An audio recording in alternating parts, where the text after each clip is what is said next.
Vamos a hablar de la primera buena práctica para el desarrollo de procesos bajo la norma ISA 88. Lo primero que quiero decir es que ISA 88 no es un lenguaje de programación. Esto es importante que lo tengan en mente los que están relacionados con la programación de PLC, los que están relacionados con cualquier tipo de programación.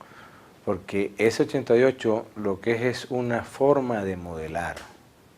No se trata de programar PLC, no se trata de que el control discreto se haga con ISA 88, sino de definir un proceso con todos sus detalles bajo esta norma. Hay una persona que es un gurú mundialmente reconocido en ISA 88, que tenemos la suerte que es venezolano, se llama John Párraga, trabaja en Rodwell y nos ha ayudado mucho con estas tareas acá en Empresas Polar. Pero no es exclusivo de esa compañía las herramientas de Batch. También usamos herramientas de otras compañías donde también hay grandes expertos. La ventaja con John es que es venezolano, habla español y nos ha ayudado mucho a transmitir estas ideas a toda la gente de operaciones con la que él se ha relacionado. Él tiene 7 pasos que son muy importantes seguir para que el producto final de un proceso de descripción sea completo, para que el producto final de la automatización de un proceso sea el que buscamos, sea el más eficiente. Y esos pasos empiezan por determinar las fronteras del proyecto. Parece mentira, pero muchas veces tenemos un P&I donde el proceso que debemos definir o automatizar forma parte del 90% del P&I, pero hay cosas que no, porque o no existen, o no van a existir, o ya están funcionando, ya existen, ya están automatizadas, y la definición clara de las fronteras es básica para poder continuar con la descripción del proceso. Aquí, en este momento, la herramienta es el lápiz y el P&I, el diagrama de instrumentación y tuberías.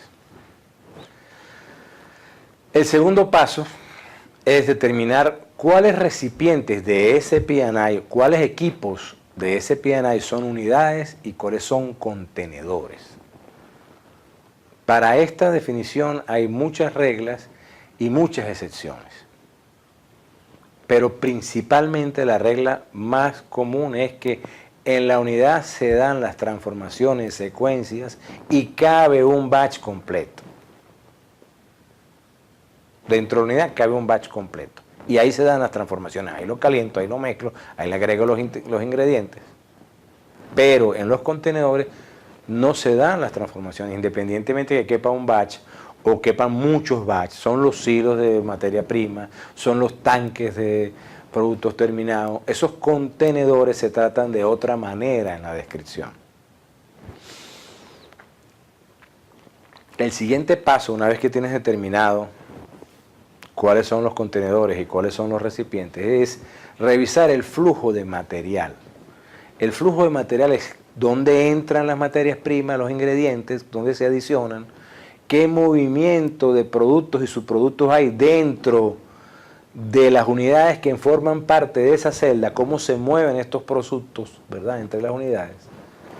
Ahí se aprovecha para escuchar de la gente de operaciones el proceso, cómo es el proceso. Bueno, yo aquí lo bato, aquí lo mezclo, aquí lo caliento, aquí lo filtro.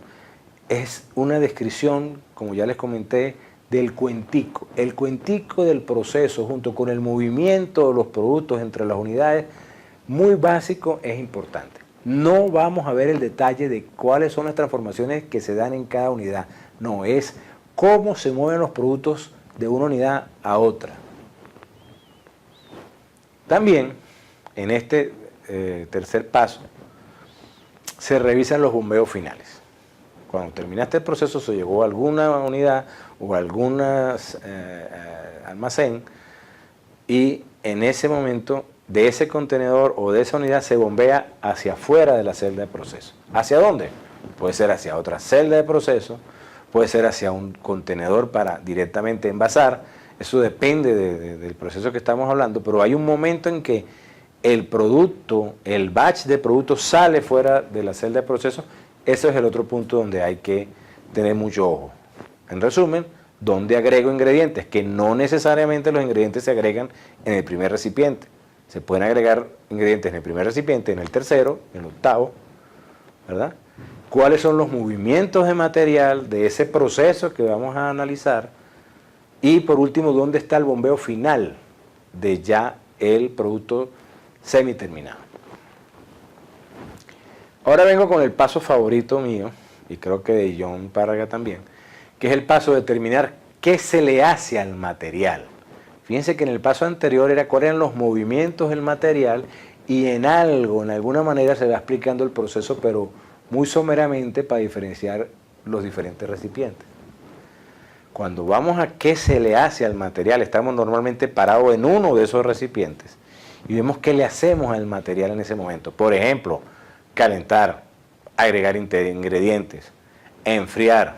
También puede ser que no le haga nada, que espere un tiempo. Entonces aquí hay otro parámetro, el tiempo, que aparece por primera vez. Todo eso, ¿qué se le hace al material? Estamos en el paso 4. Este paso es muy importante para lograr identificar claramente cuáles son las piezas reutilizables, los modulitos que se reutilicen. Aquí se pueden cometer muchos errores. Si pensamos en la forma de describir los procesos, si pensamos en la forma de automatizar los procesos previo a ISA 88. En esta gráfica vemos una foto de algo, un castillo construido con piecitas de Lego. De eso se trata, de diseñar, de definir, de determinar en este paso 4 cuáles son las piezas de Lego. Las piezas de Lego es posible que tengamos una que se repite mucho, pero también es posible que tengamos una que se repite menos, pero todas son módulos que puedo reutilizar. Este es otro ejemplo en donde se trata de un rompecabezas. Mucha gente piensa que los rompecabezas son modulares porque están en piecitas, modulitos, que se pueden armar, se puede construir cosas con las piezas de un rompecabezas. ¿Cuál es la gran diferencia? Que cada pieza de rompecabezas, y ahí está su dificultad, encaja solo en un solo sitio. Ese pedazo de la Mona Lisa, de su sonrisa, solo encaja en ese sitio, no puede ir en los ojos. Entonces aquí podemos tener módulos, pero no los podemos reutilizar. Ese es el gran peligro si en este paso 4 no tomamos atención a las buenas prácticas. Los pasos siguientes de John Párraga son también importantes. Por ejemplo, identificar los parámetros de la unidad. En la terminología de la norma se le dicen unit tag, que son la temperatura, la presión, el flujo, los minutos, la posición. Son todos los parámetros, los que tengan que ver con los ingredientes, los que tengan que ver con el proceso, y los que tengan que ver también con cómo termina el proceso. Por ejemplo, yo tengo un proceso que yo quiero calentar a una rata de 1 grado por minuto, ahí está un parámetro de la receta. Quiero agregar 20 kilos de una materia prima, ahí está un ingrediente, está en peso, ese es otro parámetro. Quiero agitar durante una cantidad de tiempo, ahí está otro parámetro, pero también yo quiero terminar el proceso cuando se alcance una temperatura. Entonces fíjense que esa temperatura ya no está ligada ni a los ingredientes, ni al proceso, sino a cómo termina el proceso. Después de 80 grados quiero terminar este proceso. Todos los parámetros, repito, de ingredientes, de proceso o que definen cómo termina esa fase o ese módulo de equipo, todos esos parámetros se definen en el paso 5. Muy importante, porque muchas veces no lo pensamos completo y nos podemos conseguir con problemas en el camino. Después viene el paso 6, que se refiere al arbitraje de equipos, las prioridades de uso. Eso es muy importante porque en estos procesos hay equipos comunes y en una celda de proceso es posible que yo, cuando libere el primer recipiente y bombee hacia el segundo, ya el primero está disponible.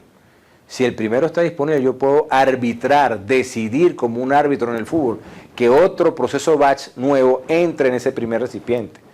Pero también es posible que yo diga, no, yo necesito los dos primeros recipientes vacíos, por alguna razón, alguna interacción entre el primer recipiente y el segundo. Entonces ese arbitraje, ese árbitro que es ISA 88, el control batch de ISA 88, le dice, no, espérate, cuando esté listo el segundo recipiente es que tú puedes empezar. Pero también, a lo mejor hay varios que están esperando por esos recipientes, siguiendo algunas reglas que se definen, como el que tenga mayor tiempo esperando, el que sea más prioritario para la producción, el que tenga más recipientes aguas abajo disponibles. Con todas esas reglas se puede hacer el arbitraje. Eso es muy importante, esto ahorra tiempos, esto puede aumentar la capacidad de producción de una planta sin invertir un bolívar en hierro.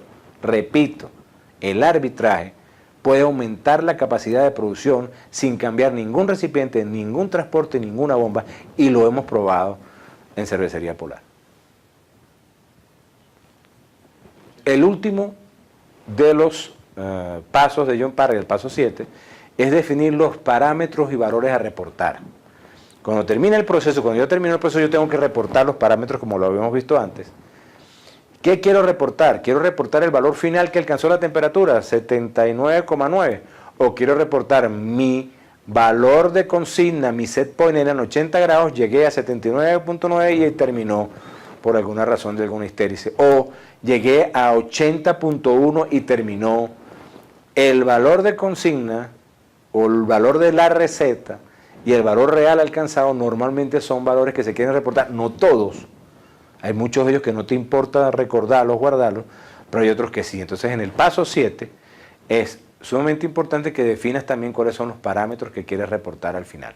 Estos son los 7 pasos de John Parry y vamos a tratar de verlos ahorita en un ejemplo de la vida real. Haciendo énfasis, como les dije, en el paso 4, que es la definición de los módulos de equipo.